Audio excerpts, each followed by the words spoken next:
오늘 주신 하나님의 말씀 요한복음 10장 11절에서 18절까지입니다. 요한복음 10장 11절에서 18절 함께 읽도록 하겠습니다. 나는 선한 목자라. 선한 목자는 양들을 위하여 목숨을 버리거니와 삭구는 목자가 아니요 양도 제 양이 아니라 이리가 오는 것을 보면 양을 버리고 달아나나니 이리가 양을 물어가고 또 해치느니라.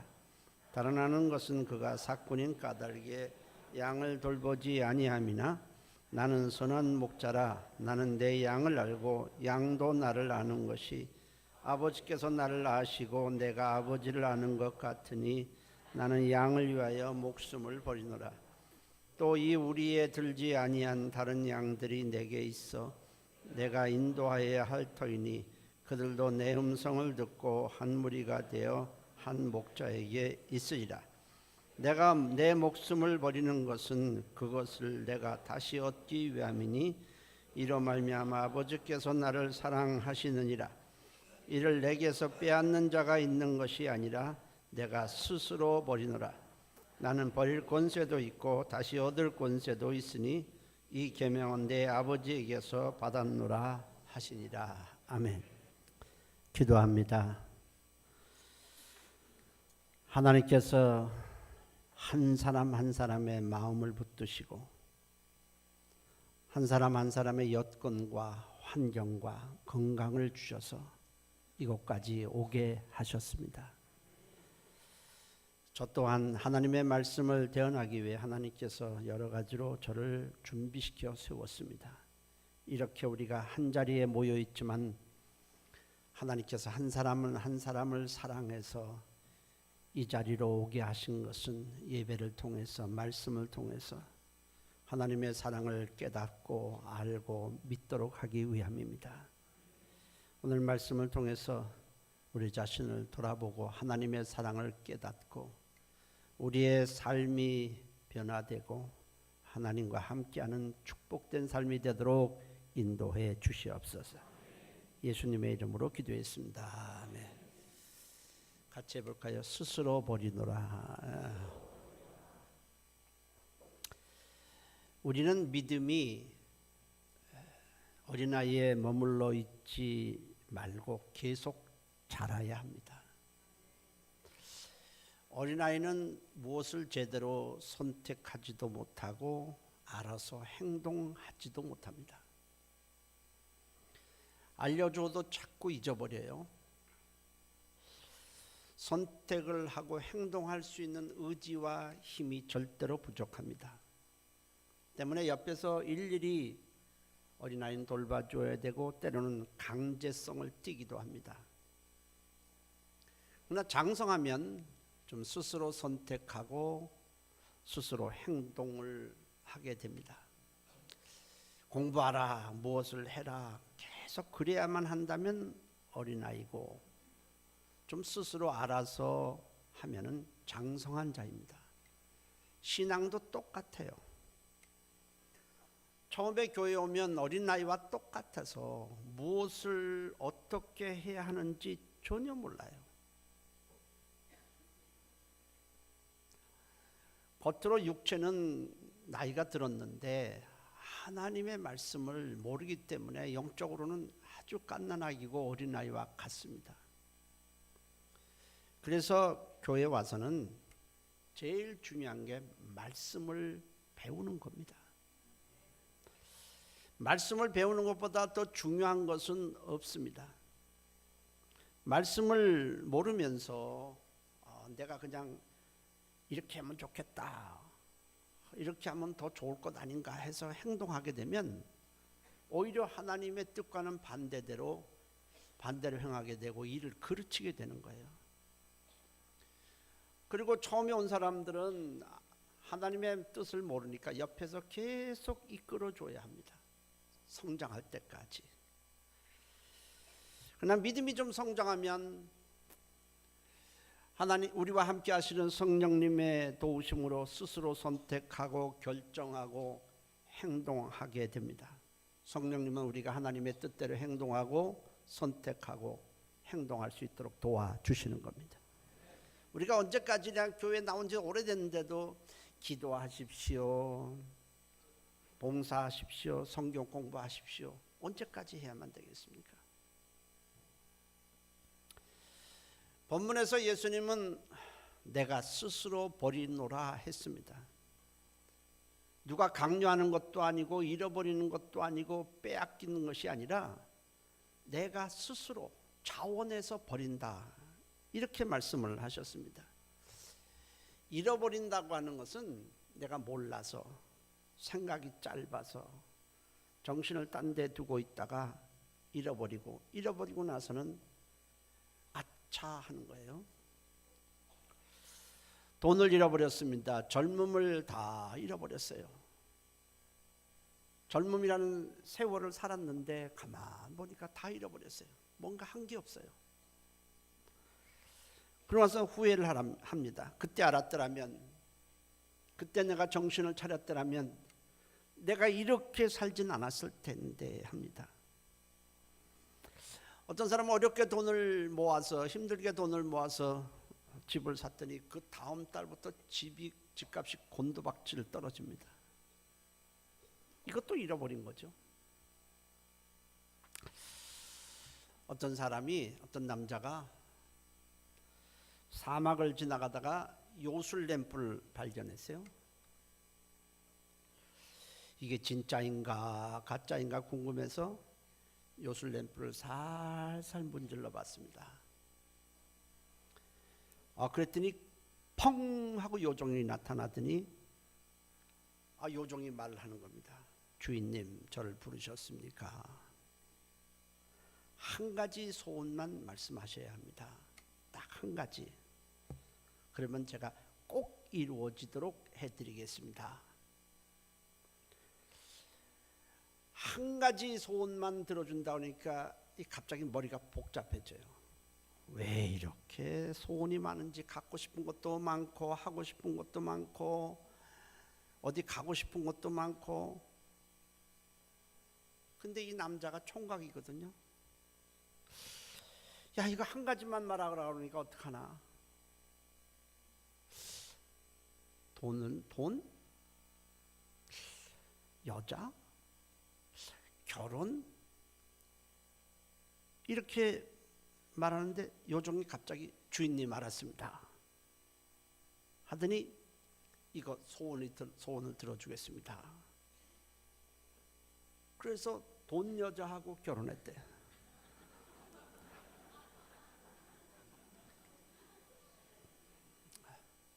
제대로 들어줬어요. 예. 그러니까 요정은 합친 거죠. 돈 여자하고 결혼하는 거예요.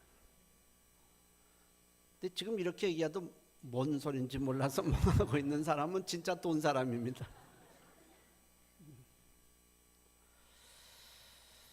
잃어버린 거죠. 깊이 좀 생각하고 딱 하나만 말했으면 좋았을 텐데 하고 아마 그 사람은 후회했을 거예요. 이게 잃어버리는 거고 빼앗긴다는 것은 다 알고 있어요. 근데 힘이 없어요. 능력이 없어요. 지위가 너무 낮아서 빼앗기는 겁니다. 위에서 막 강탈하는 거죠. 힘으로 강탈하니까 빼앗기는 거예요. 너무 억울한 겁니다. 너무 억울해서 이제 괴로워합니다. 그런데 주님께서 내가 스스로 버리노라 하신 것은 몰라서, 생각이 짧아서 잃어버리는 것도 아니고 빼앗기는 것도 아닙니다. 근데 왜 스스로 버리신다고 말씀하셨을까? 그거는 우리를 사랑해서 버린다는 겁니다. 그러면서 주님은 그 사랑에 대해서 말씀을 하시면서 목자와 양을 비유로 드셨습니다. 양은 목자에게는 하나의 소유에 불과해요. 그렇지만 놀랍게도 목자는 양을 굉장히 사랑합니다. 일이나 사자나 곰에게 잡혀먹는 것을 도저히 못 봐요. 왜냐하면 그 양을 사랑하기 때문에. 그래서 목자는 양을 대신해서 이리와 싸우기도 하고 사자와 싸우기도 하고 곰과 싸우기도 합니다. 그것처럼 주님은 우리를 사랑해서 자신을 스스로 내놓으시겠다, 이렇게 말씀을 하시는 거예요. 스스로 버리시는 이유는 한 가지입니다. 우리를 구원하기 위해서, 사랑하기 위해서입니다. 누가 강요하는 것이 아니고 선택적이고 자발적인 것입니다. 모르고 당하는 것이 아니고 다 알고 스스로 자신을 버리신다는 겁니다. 이 버리신다는 것은 돈을 버린다는 것도 아니고 명예를 버린다는 것도 아니고 세상 지위를 버린다는 것도 아니라 하나뿐인 목숨을 버리신다는 겁니다. 십자가에 자신의 목숨을 스스로 버리시겠다는 겁니다. 내놓겠다는 겁니다. 주님께서 이스라엘의 3대 명절이 하는 유월절 명절이 가까웁니다. 이스라엘은 유월절, 초목절, 오순절 이렇게 3대 명절이 있는데 그 중에서도 유월절 명절이 가장 큰 명절입니다. 이 명절을 때가 되면은 사람들은 다 예루살렘으로 모여들어서 거기에 성전에 있는 하나님께 제물을 드리고 그 명절을 지키는데, 예수님께서 그 명절이 되자 예루살렘으로 올라가십니다. 그런데 일이 잘못되어서 잘못 꼬이는 바람에 또 예수님을 죽이기로 유대인들이 결의한 사실을 전혀 모르고 올라가셨다가 붙잡혀서 십자가에 달리신 것이 아닙니다. 전혀 모르고 갔다가 갑자기 그들에게 끌려서 붙잡혀서 십자가에 달리셨다, 그런 게 아니에요. 예수님은 이미 유월절이 되었을 때에 제자들에게 미리 예루살렘에 올라가시기 전에 이미 제자들에게 말씀을 하셨습니다. 마태복음 16장 21절에 예수 그리스도께서 자기가 예루살렘에 올라가서 유대 장로들과 대제사장들과 서기관들에게 많은 고난을 받고 죽임을 당하고 제3일에 살아나야 할 것을 제자들에게 나타내시니라, 그렇게 말씀을 하셨습니다. 주님은 예루살렘에 이제 명절 때 올라가면 어떤 일이 일어날 것인지, 자신이 어떻게 될 것인지에 대해서 세세하게 이미 알고 계셨습니다. 내가 가면 그들이 나를 붙들고 끌고 가서 나를 밤새 신문을 하고 고통을 주다 마침내 나를 십자가에 못 박아 죽일 것이다, 이렇게 미리 말씀을 하셨습니다. 따라서 주님은 얼마든지 십자가를 피하실 수 있었습니다. 뿐만 아니라 예수님은 자신을 잡으러 온 군병들을 단번에 쓰러뜨릴 능력도 충분히 갖고 계셨습니다.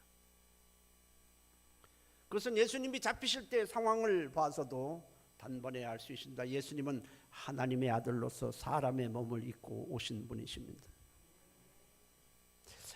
예수님을 잡으러 많은 군병들이 검과 몽둥이를 들고 예수님이 있는 곳으로 왔을 때 그들은 예수님만 잡아가려고 하는 것이 아니라 예수님의 제자들까지도 다 한꺼번에 잡아 끌고 가려고 했습니다. 그때 예수님께서 너희가 누구를 잡으러 왔느냐? 내가 바로 너희가 잡으려는 바로 나는 예수다. 그리고 그들 앞에 나가서 그 말씀을 딱 하시자 그 많이 잡으러 왔던 사람들이 갑자기 땅에다 엎드러져 버렸습니다. 왜 그랬을까요? 갑자기 예수님께서 하나님의 아들의 권위와 권세를, 위엄을 나타내자 그들이 그 예수님의 위엄에 전혀 다가갈 수도 없고 그 위세에 눌려서 땅에 꼬꾸라졌다고 성경은 기록합니다. 예수님이 자신의 위엄만 한번 보여도 만물을 지으신 그분은 하나님의 아들이시기에 아무도 그를 해할 수가 없습니다. 그러나서 제자들에게 너희는 이제 가라. 그리고 제자들을 다 내보낸데도 그들이 예수님과 제자들을 한꺼번에 잡으러 왔는데 제자들이 그들이 보는 눈앞에서 가는데도 한 사람도 붙들 수가 없었습니다. 뭐냐면 예수님께서 하나님의 아들의 위엄과 권세를 나타내셨기 때문입니다.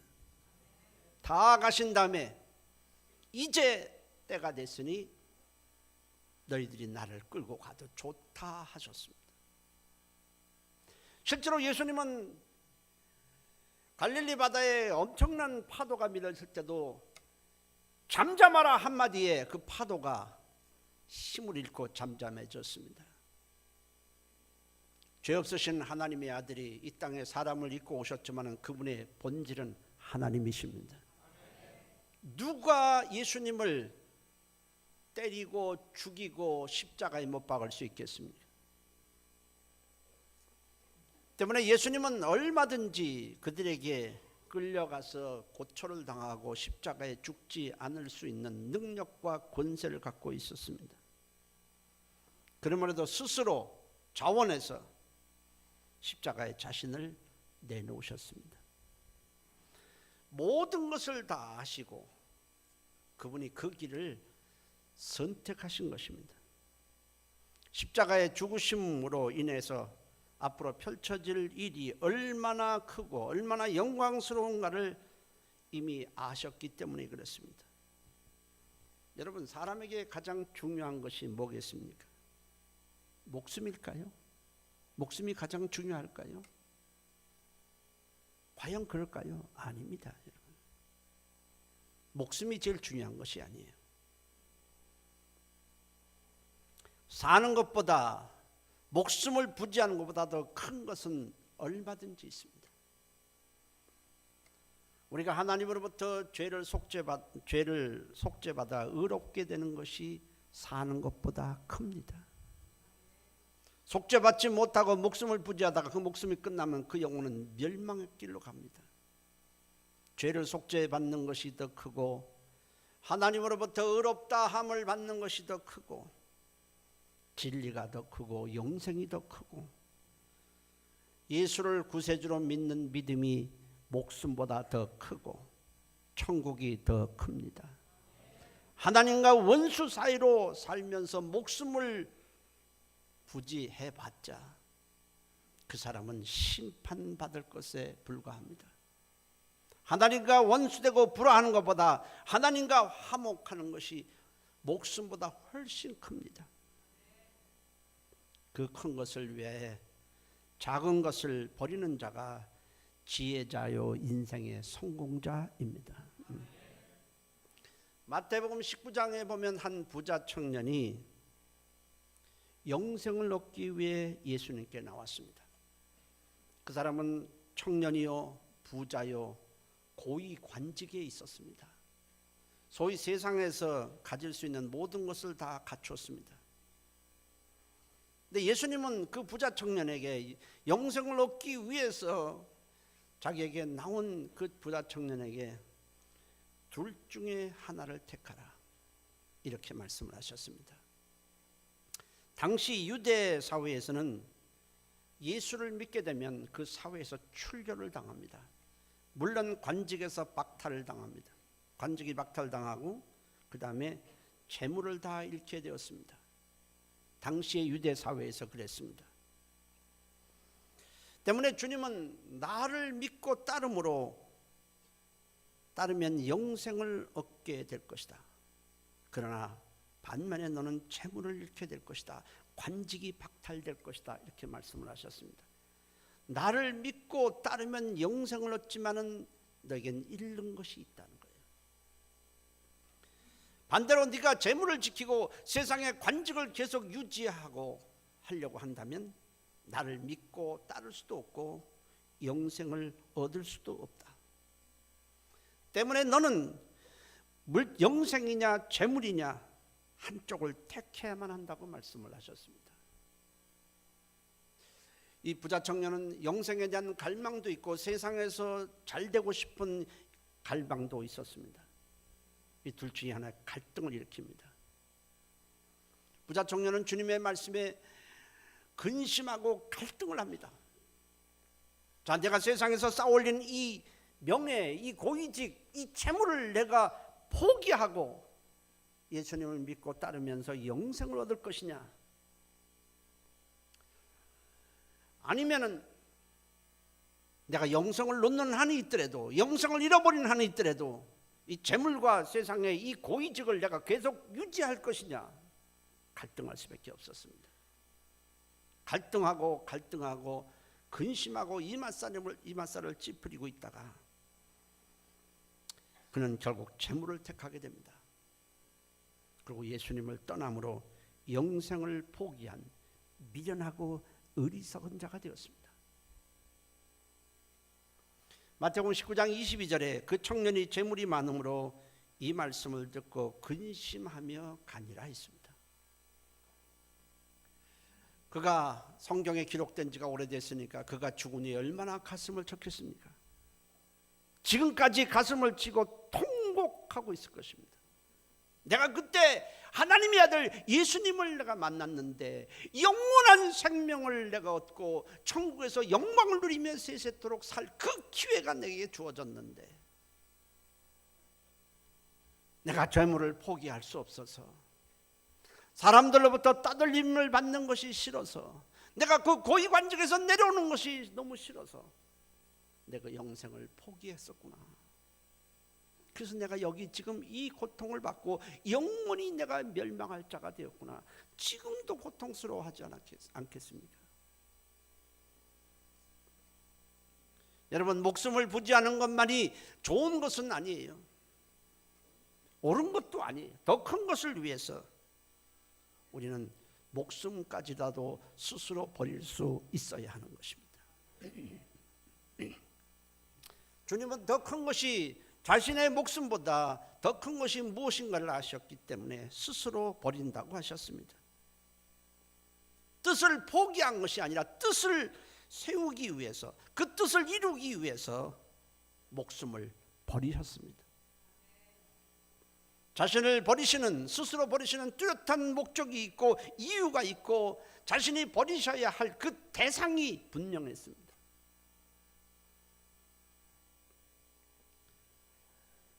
예수를 믿고 주님의 일을 한 바울의 삶도 역시 마찬가지였습니다.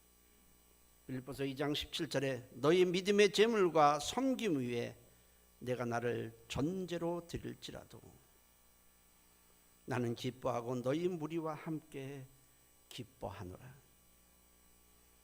다른 사람의 영혼을 구원하는 일에, 그 멸망할 영혼을 구원하는 일에 자신을 전제로 드릴지라도, 곧 자기가 피를 쏟아 죽는다 할지라도 나는 기뻐하겠다는 겁니다. 자신의 목숨이 아깝지 않은 사람이 어디 있겠습니까? 그러나 다른 많은 사람들을 구원하는 일에 자신이 제물이 되어야만, 내가 나를 버려야만, 죽어야만 그 많은 사람들을 구원할 수 있다면 나는 그 일에 기꺼이 나 자신을 버리고 그 일에 나는 기뻐하겠다는 겁니다. 그것이 바울의 사명이요, 바울의 삶의 목적이었기 때문입니다. 그래서 영혼을 구원하는 일에 하나뿐인 자신의 목숨을 희생할 수 있다는 것입니다. 뜨거운 영혼 사랑이 자기를 포기하게 만든 것입니다. 그랬을 때 그 결과를 잘 알고 있기 때문입니다. 이런 자들 때문에 오늘 우리가 이렇게 구원을 받고 하나님께 예배를 드리고 있는 것입니다. 수많은 선교사들이 자신의 안일과 평안함을 뒤로하고 한 번도 가본 적이 없는 저 동방의 나라, 우상 덩어리고 온갖 미신과 우상으로 얼룩진 이 나라에 복음을 전하기 위해서 와서 죽었습니다. 순교를 당하고 매를 맞고 죽기도 했습니다. 그러나 그들이 뿌려놓은 이 복음 때문에 오늘 우리가 이렇게 예배를 드리고 있는 것입니다. 그런 자들을 하나님은 존귀하게 해주시고 하늘의 별과 같이 빛나게 해주시는 것입니다. 누구에게 이끌려서 강요에 의해서 바울이 자신을 드린 것이 아니라 주도적으로 스스로 그렇게 자신을 버린 것입니다. 예수님은 자신이 죽으면, 자신의 십자가에 자신을 드리면 그 결과가 어떻게 될 것인가를 하나님의 미랄, 하나님의 시에 비유해서 말씀을 하셨습니다. 요한복음 12장 24절에 내가 진실로 진실로 너에게 이르노니 한 알의 밀이 한 알의 씨가 땅에 떨어져 죽지 아니하면 한 알 그대로 있고 죽으면 많은 열매를 맺느니라 했습니다. 한 알의 씨가 그대로 있으면 아무런 일도 일어나지 않습니다. 아무런 열매도 맺어지지 않습니다. 그러나 그 씨가 땅에 떨어져서 죽게 되면 생각지도 못하는 많은 변화가 일어나고 많은 열매가 맺어지는 것입니다. 여러분, 씨를 땅에 한번 심어 보십시오. 땅을 파고 거기다가 씨를 하나 묻습니다. 그 씨는 땅 속에서 죽습니다.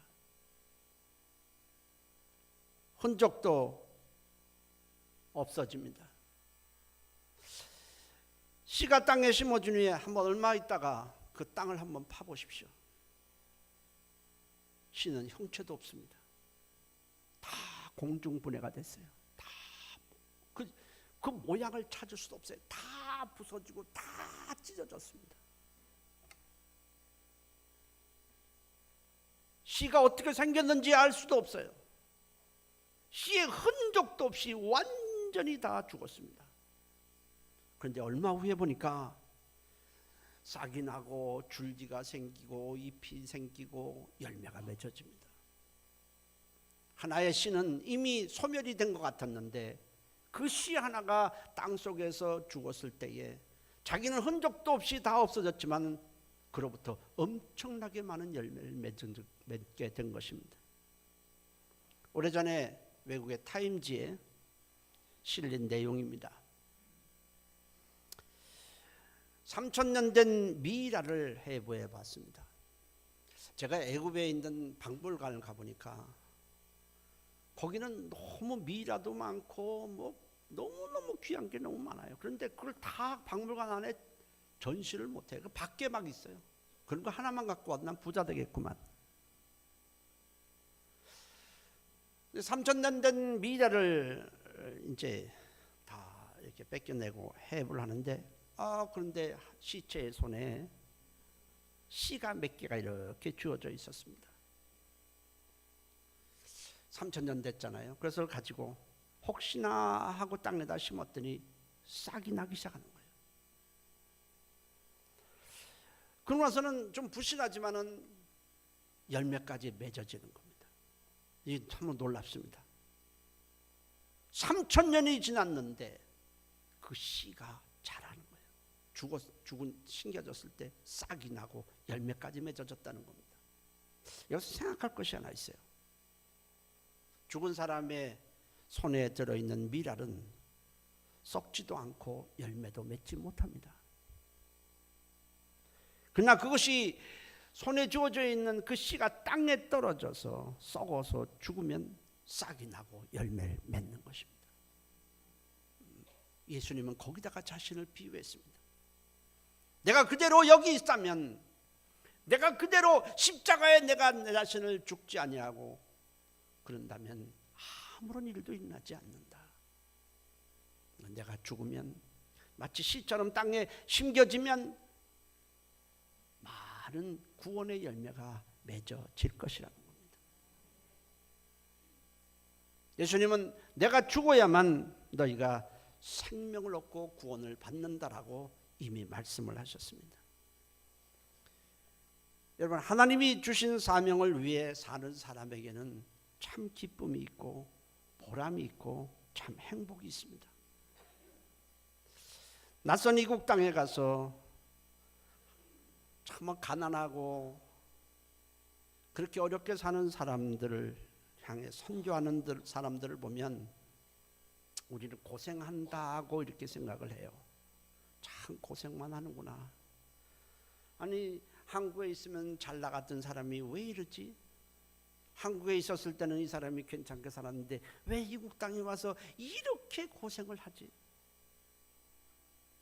한국에서 좋은 대학 나오고 좋은 좀 앞으로 미래도 좀 창창한데 왜 그것을 다 내놓고 이런 데 와서 고생을 하는가? 우리는 고생을 생각해요. 그러나 아니에요. 겉으로 보기에는 그들이 고생하는 것만 보일지 모르지만은 그들 안에는 절대로 포기할 수 없는 하나님이 주신 사명이 있습니다. 그리고 그것을 감당함으로 오는 기쁨을 갖고 있어요. 행복이 있어요. 만약에 그들이 가서 인간적으로 가서 한번 접근을 해보십시오. 당신 왜 이런 데 와서 고생을 합니까? 부모님도 걱정하고 당신이 아는 사람들이 많이 걱정하고 당신이 한국에 오면은 이런 고생을 하지 않고 이렇게 어려운 삶을 하지 않고 한국에서 얼마든지 잘 살 수 있는데 한국으로 돌아갑시다. 한국에 가서 내가 다 해줄게요. 그렇게 한다는 그 사람한테는 모욕입니다. 모욕이에요, 모욕.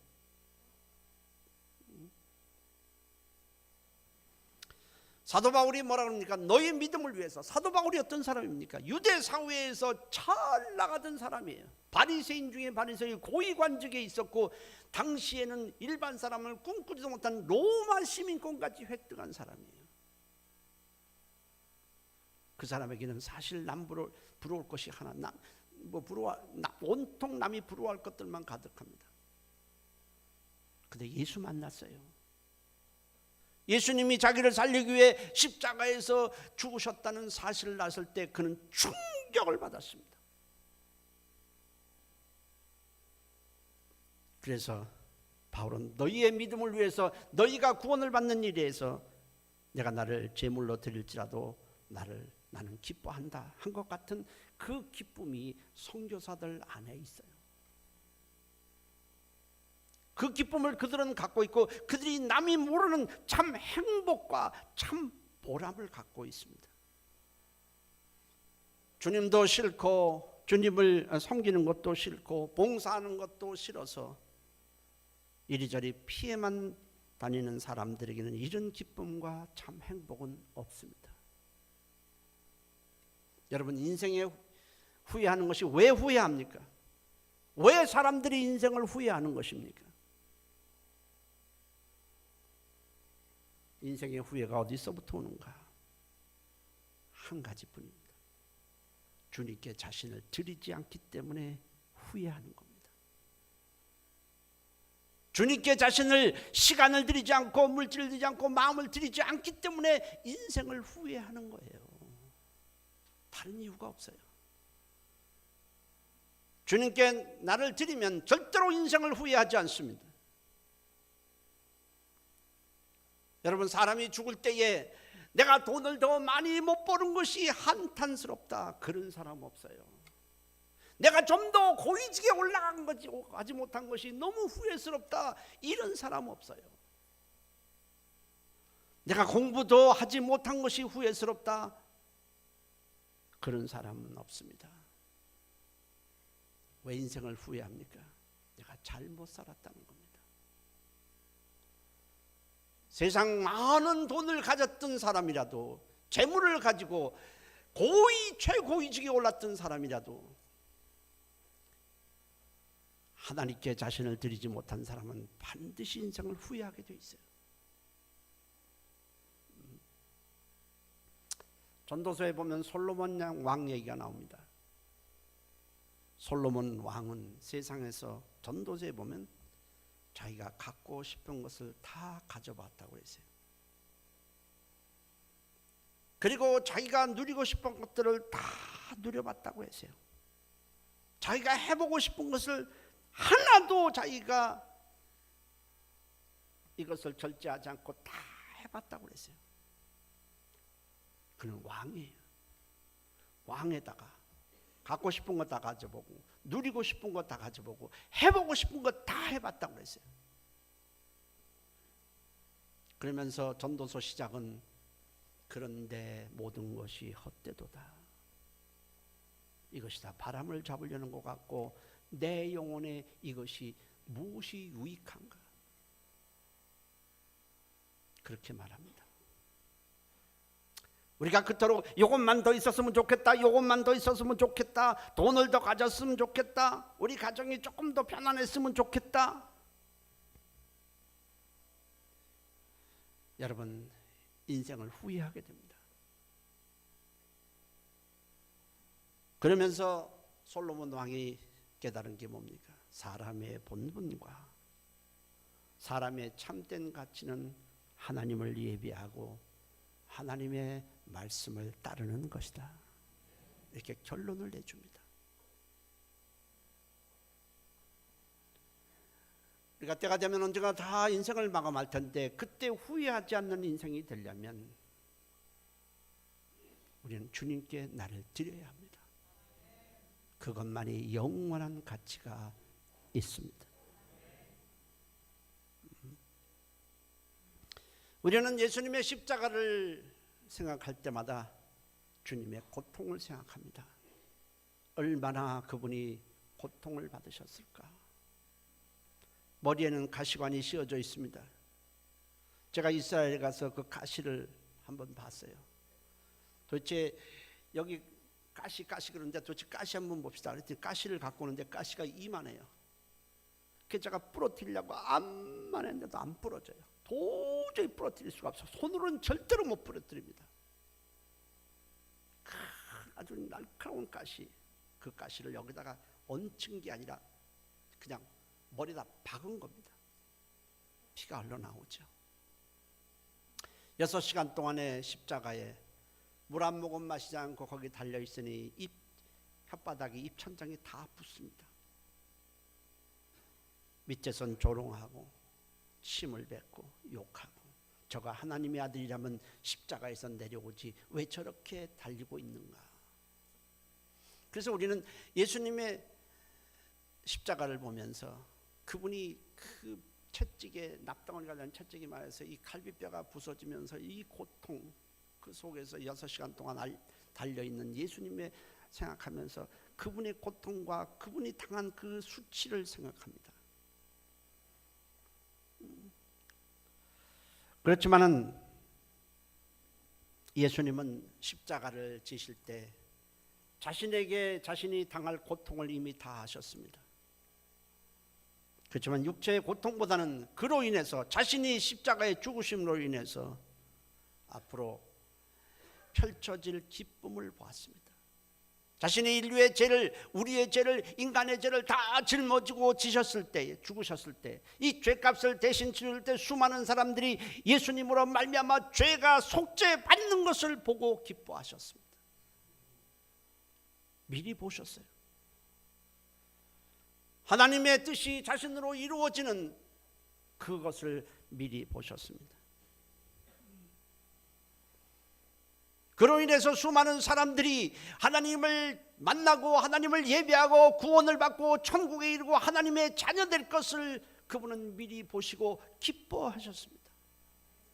그 기쁨이 십자가의 고난을 극복하게 만든 거예요.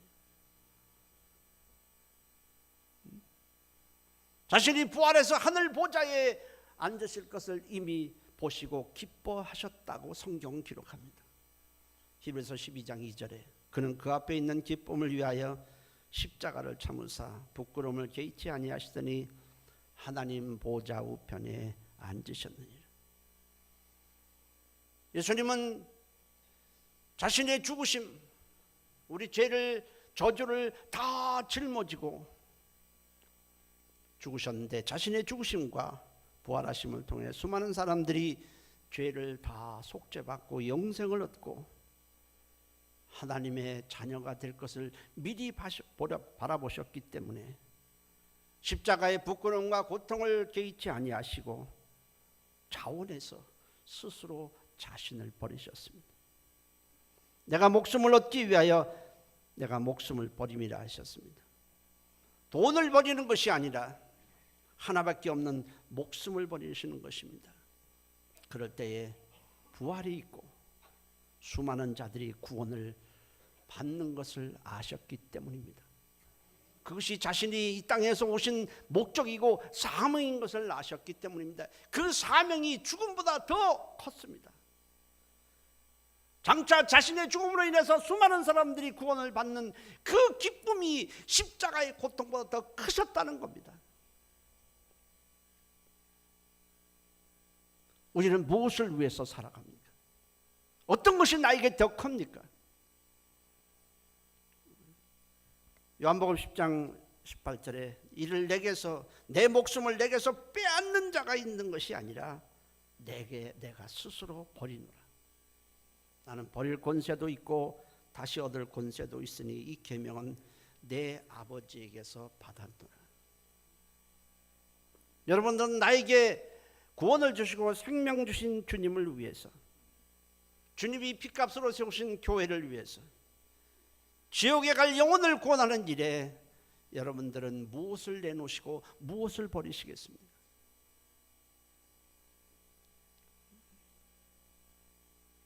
여러분, 후회 없는 인생이 되어야 합니다. 내가 돈을 잘 벌다가 이제는 공부를 못한 것이 후회된다는 뜻은 아닙니다. 주님을 위해서 자신을 드리지 못한 모든 것은 내게 후회가 돼요. 우리는 인생을 마감할 때 내가 주님을 위해서 나를 드릴 수 있었음에 감사를 드립니다. 이렇게 고백하고 인생을 끝내야 합니다. 스스로 버리노라. 나는 스스로 버리노라.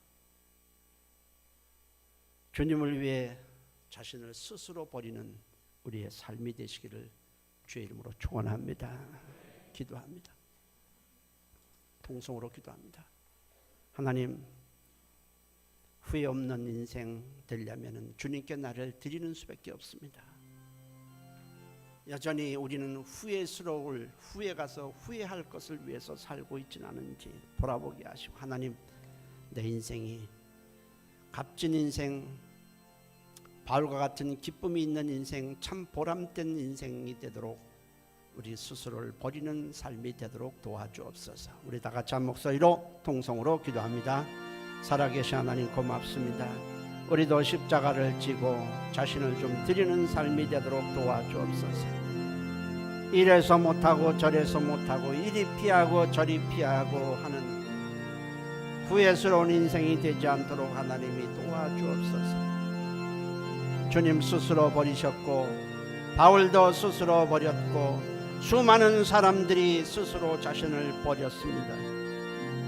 값진 인생, 사명을 위해서, 기쁨을 위해서 그렇게 산 믿음의 사람들이 있습니다. 살아계신 하나님, 우리도 주님을 위해서 버리는 삶이 되도록, 스스로 자원해서 버리는 값진 인생이 되도록 하나님이 도와주옵소서.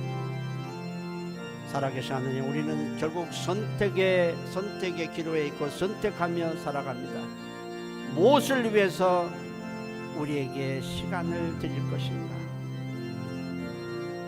하나님, 잃어버리지도 않게 도와주시고 빼앗기지도 않게 도와주옵소서. 값진 인생, 보람된 인생이 되도록 인도해 주옵소서. 예수님의 이름으로 기도했습니다. 아멘. 누구나 인생을 한 번밖에 살지 못합니다.